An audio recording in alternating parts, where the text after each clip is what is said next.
बस अब से थोड़ी देर में आस्था के महापर्व महाकुंभ का आगाज होने वाला है। देश विदेश से, दुनिया के कोने कोने से साधु संत संगम नगरी पहुंच गए हैं। और बड़ी खबर इस वक्त आपको बता दें कि थोड़ी देर में शाही स्नान के साथ महाकुंभ का आगाज हो जाएगा। पंचायती अखाड़ा महानिर्वाणी स्नान के लिए तैयार। शंभू पंचायती अटल अखाड़ा भी स्नान के लिए तैयार। स्नान के लिए हर अखाड़े को 30 से 40 मिनट का वक्त दिया जाता है।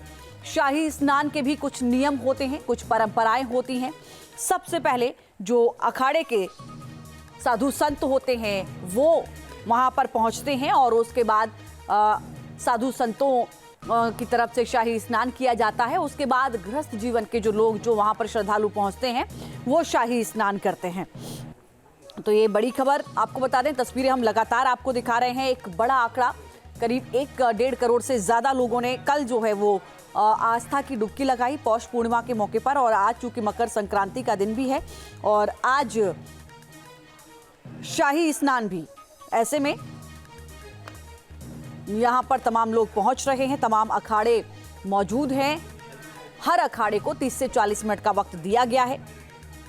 गंगा यमुना अदृश्य सरस्वती नदी के पवित्र संगम में आस्था की डुबकी श्रद्धालु लगाने के लिए पहुंच चुके हैं। इस धार्मिक आयोजन की देखिए 4 श्रेणियां होती हैं, कुंभ, अर्धकुंभ, पूर्ण कुंभ और महाकुंभ। और इस बार महाकुंभ का आयोजन हो रहा है।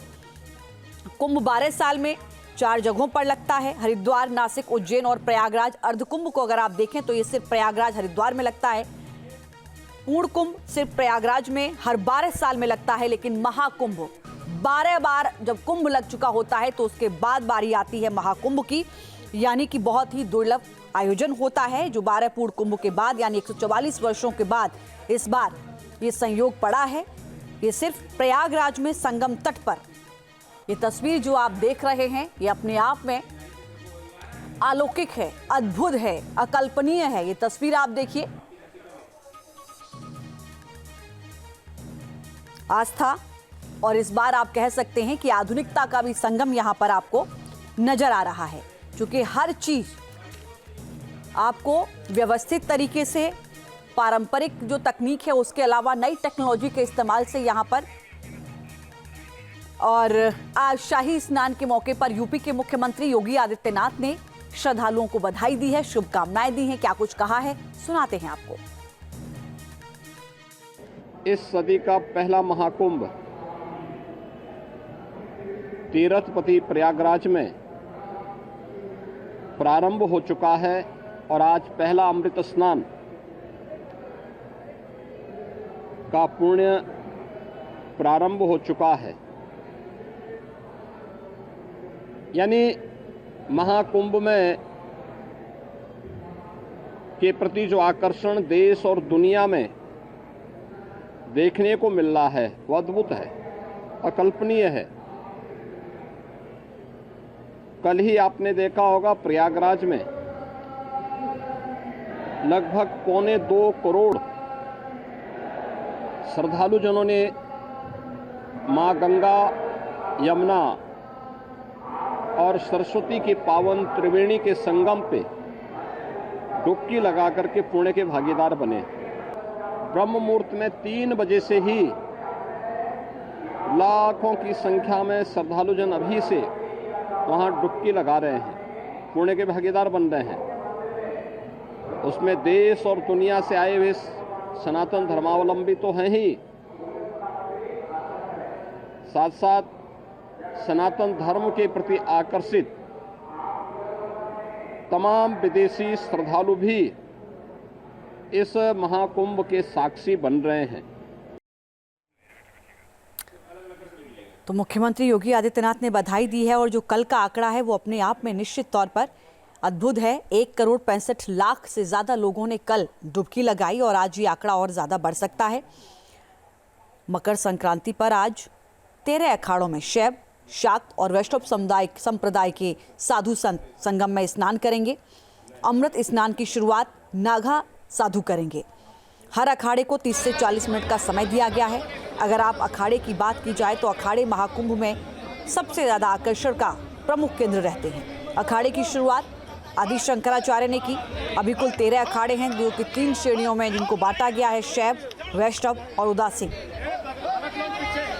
ये तस्वीरें जो आप देख रहे हैं, अखाड़े के साधु संत पहुंचेंगे सबसे पहले। और इस बार सबसे महत्वपूर्ण ये भी कि शाही स्नान का नाम बदलकर अमृत स्नान किया गया है। अमृत स्नान का साक्षी बनने के लिए 50 से ज़्यादा देशों के श्रद्धालु महाकुंभ में पहुंचे हुए हैं। ये माना जा रहा है कि आज 2 करोड़ से भी ज़्यादा श्रद्धालु स्नान कर सकते हैं। कल ये आंकड़ा 1 करोड़ 65 लाख से भी ज़्यादा पहुंचा था। संगम घाट अखाड़ों के लिए रिजर्व रहते हैं। ये तस्वीरें आप देख रहे हैं। बाकी घाटों पर श्रद्धालु स्नान कर सकेंगे।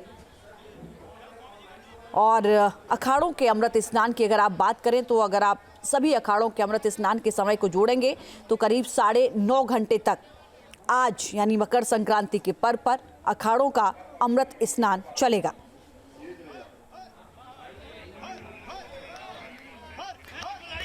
और प्रयागराज से अमृता गर्ग हमारी सहयोगी इस वक्त हमारे साथ जुड़ रही हैं।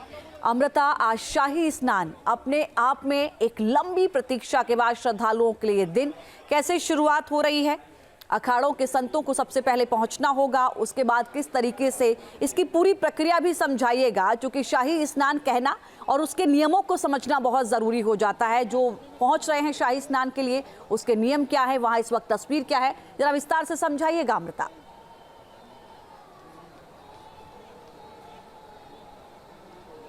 बिल्कुल, देखिए इस वक्त की जो तस्वीर है मैं आपको दिखा दूं कि यही वो मार्ग है जहां से अखाड़ों के तमाम संत, तमाम महात्मा, मंडलेश्वर, महामंडलेश्वर, आचार्य सब इसी रास्ते से आएंगे।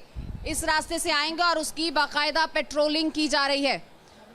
इस रास्ते से आप देखेंगे कि किस तरीके से तमाम फोर्सेस यहाँ पर डिप्लॉय हैं। यहाँ पर को पूरी तरह से सुरक्षित किया गया है, पूरी तरह से किया गया है, क्योंकि यहीं से तमाम अखाड़ों के जो मंडलेश्वर हैं, महामंडलेश्वर हैं, वो आएंगे। फिलहाल की अगर बात की जाए तो अखाड़ों में तैयारियां जो हैं वो जोरों पर हो रही हैं। दिव्य और भव्य तैयारी की जा रही है। अखाड़ों के मंडलेश्वर, महामंडलेश्वर जो इस वक्त हैं, अन्य पदाधिकारी हैं, उनके जो रथ हैं, हाथी घोड़े हैं, वो तैयार हो रहे हैं।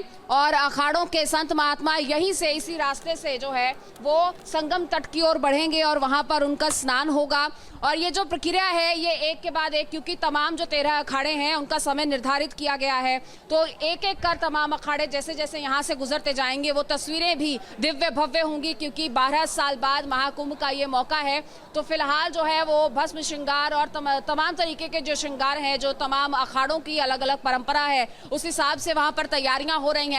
और किस तरीके से भव्य यात्रा ये होगी, हाथी घोड़े पालकियों में सजकर ये तमाम मंडलेश्वर, महामंडलेश्वर आचार्य यहाँ से गुजरते हुए नजर आएंगे और यहीं से संगम तट की ओर वो रवाना होंगे। और अगर किसी तरीके की कोई स्टैम्पिड होती है या किसी तरीके की कोई अनहोनी ना हो, इसलिए इस पाथ को रिजर्व किया गया है।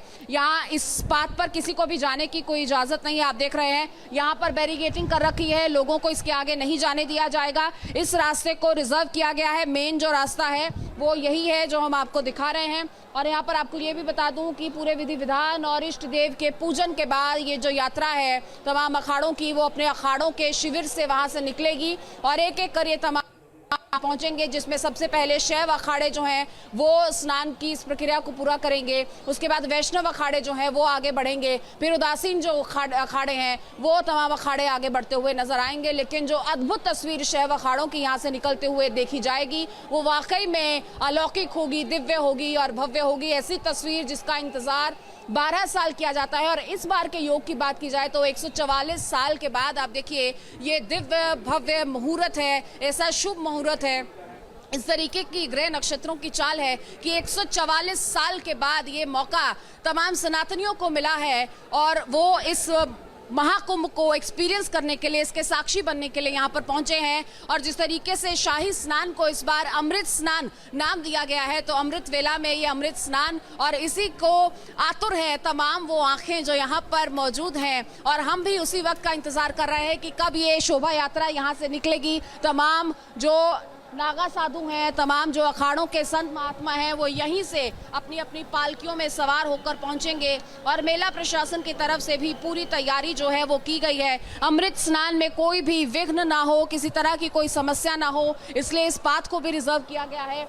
और यहीं से साधु महात्मा आगे बढ़ेंगे और कहा जाता है कि उनके रास्ते में कोई ना आए क्योंकि कुछ भी हो सकता है। तो किसी भी तरीके की कोई भी ऐसी तस्वीर ना बने जो सुखद ना हो, उसके लिए यहाँ पर पूरी तैयारी की गई है। बाकायदा पेट्रोलिंग प्रशासन की तरफ से की जा रही है, वो भी हम आपको दिखा रहे हैं। सुरक्षा के तमाम इंतजाम है। और वही दूसरी तरफ देखिए, अगर हम बात करें इस अमृत स्नान की, तो इसके पूरक हैं वो तमाम श्रद्धालु जो देश भर से यहाँ पहुंच रहे हैं। जिस तरीके से कल भी 1.5 करोड़ से ज्यादा श्रद्धालुओं ने आस्था की वो डुबकी लगाई, और आज भी अगर मैं आपको जन सैलाब दिखाऊं, मेरे विजय राकेश आपको दिखाएंगे कि किस तरीके से तमाम पाथ्स को डाइवर्ट किया गया है, हर रूट को डाइवर्ट किया गया है, जिसका मोटिव एक ही है कि किसी भी तरीके से नागा साधुओं का ये जो मार्ग है इस पर कोई विघ्न पैदा ना हो।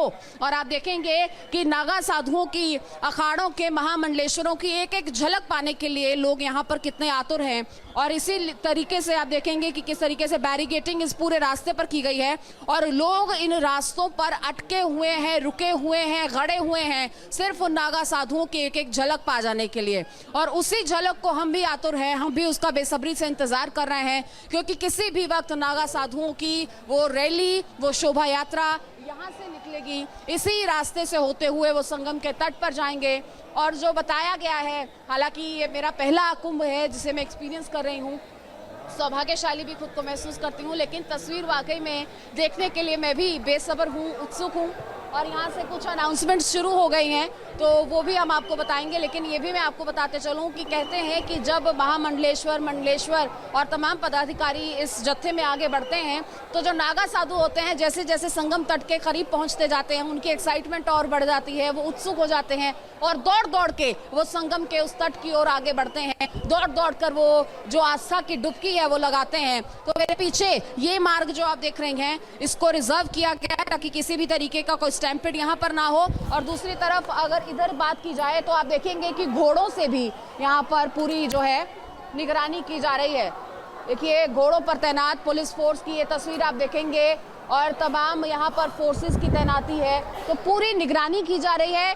और फिर से एक बार मेक श्योर कर लेना चाहता है प्रशासन कि किसी भी तरीके का कोई भी यहाँ पर विघ्न ना आए इस यात्रा में। इसे सुनिश्चित करने के लिए एक नहीं बार बार यहाँ पर ये चेकिंग हो रही है, बार बार इसे चेक करके ये सुनिश्चित कर रहा है प्रशासन कि जब नागा साधु निकलेंगे, अखाड़ों के मंडलेश्वर, महामंडलेश्वर और पदाधिकारी यहाँ से निकलेंगे, तो किसी भी तरीके की कोई भी ऐसी समस्या रास्ते में उनके रास्ते का पत्थर न बने। और आप यहाँ पर भीड़ भी देख सकते हैं, जहां तक आप नजर दौड़ाइएगा आपको इसी सनातनियों का हुजूम नजर आएगा। ये आस्था का जनसैलाब यहाँ पर बहता हुआ नजर आएगा और निरंतर ये प्रवाह 3 दिन से हम लोग देख रहे हैं और आने वाले 45 दिनों तक इसी तरीके की तस्वीर यहाँ रहने वाली है। 26 फरवरी तक जो 6 खास मौके यहाँ पर होंगे, उसमें से एक पौष पूर्णिमा जिससे सनातन के इस महापर्व का आगाज हो चुका है। बीते रोज तस्वीरें हमने आपको दिखाई और आज अमृत स्नान होगा। मकर संक्रांति का ये अमृत स्नान बेहद ही खास, बेहद ही अहम सनातन के लिए, और इस पर्व का जो इंतजार है वो बड़ी ही उत्सुकता के साथ किया जा रहा है। और आज का मौका इसलिए भी खास है क्योंकि 144 साल के बाद महाकुंभ का ये जो योग बना है ये दुर्लभ है। और इस वक्त की तस्वीरें लगातार हम आप तक पहुंचा रहे हैं। जहां तक आप नजर दौड़ाएंगे, आपको अगर 360 डिग्री भी घुमाएं कैमरा को, तो भी इसी भीड़ को आप देखेंगे जो इस वक्त या तो संगम की ओर बढ़ रही है या नागा साधुओं की एक झलक पा लेने को आतुर है। तो यहाँ पर लोग भी इन बैरिकेड्स का रुख कर रहे हैं। इन तस्वीरों के जरिए आप देखेंगे कि किस तरीके से लोग लगातार आगे बढ़ते हुए नजर आ रहे हैं। निश्चित तौर पर निर्धारित किया गया है, बाबाओं के लिए भी टोलियां की टोलियां यहाँ से निकलती हुई नजर आएंगी। जी, मकर संक्रांति के साथ अमृत स्नान की शुरुआत होगी और इसके बाद आने वाले समय में जो है वो भी हम मौनी अमावस्या का भी अमृत स्नान, वो भी तस्वीरें बेहद बिल्कुल अमृता। देखिए, आस्था, संस्कृति और भक्ति के साथ साथ भारत की शाश्वत आध्यात्मिक और विरासत का प्रतीक है ये महाकुंभ। न्यूज नेशन अब व्हाट्सएप पर खबरों की ताजा अपडेट के लिए न्यूज नेशन के इस QR कोड को स्कैन करें।